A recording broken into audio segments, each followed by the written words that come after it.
Bi destpêkirina proseyê hilbijartinê serokkomarî û parlamenteriyayê Tirkiyê, çareseriya pirsa Kurd careke din bûye mijara herî germ ya siyaseta wî welatî. Biz ne dedik mi gizli ortak? Me çi got? Me got şirîkê veşartî heye. Li ku ye? Me got li binê masayê.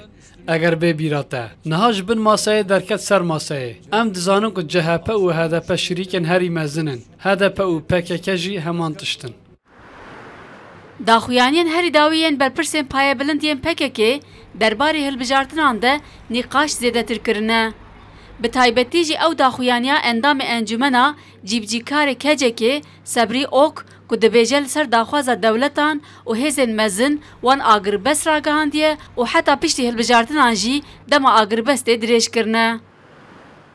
Hêzên navnetewî heta wek dewlet jî carna rast û rast carna bi şêwazê cûr be cûr ji rêveberiya me re agahî dişandin, silav dişandin, eger rojek bûn wisa bêçalek bin, biryarek agirbest bidin. Rolek me jî hebe em ê hewl bidin, rolek bilîzin. Pir baş bibe. Erê bêguman em hineka destek bikin, hineka jî nakin. Yani AKP çiş PKK dixwaze, yani hiç qala siyasetê neke.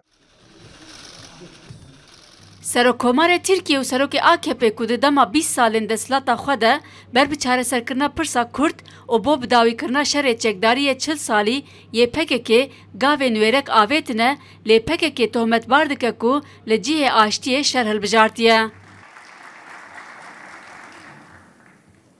Niha jî opozisyonê tohmetbar dike ku ji ber hilbijartinan bi rêkeftina li gel HDP bi PKK re jî ketine yekeniyê.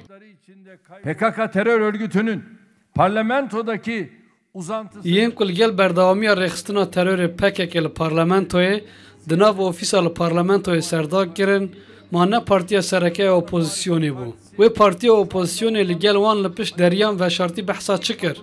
Soza çi da bazara çi kirin? Neleri görüştü? Neleri vaat etti? Nelerin pazarlığını yaptı? CHP ji wan hemû tohmetên desthilatê red dike ku peywendiyên wan li gel PKK hene.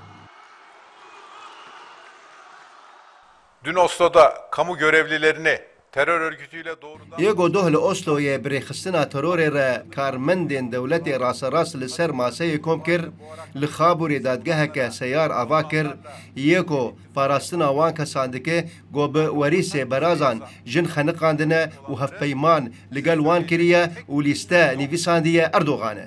Navlêkirina CHP weke ku danûstandin li gel rêxistina terorê kiriye bixtan û şerm e. Bühtandır, ayıptır. Çardê gulana îsal hilbijartinên serokkomarî û parlamenteriyê tên kirin. Desthilat û opozisyon ji bo bi serketina di wan hilbijartinan de rikeberiyeke tund birêve dibin.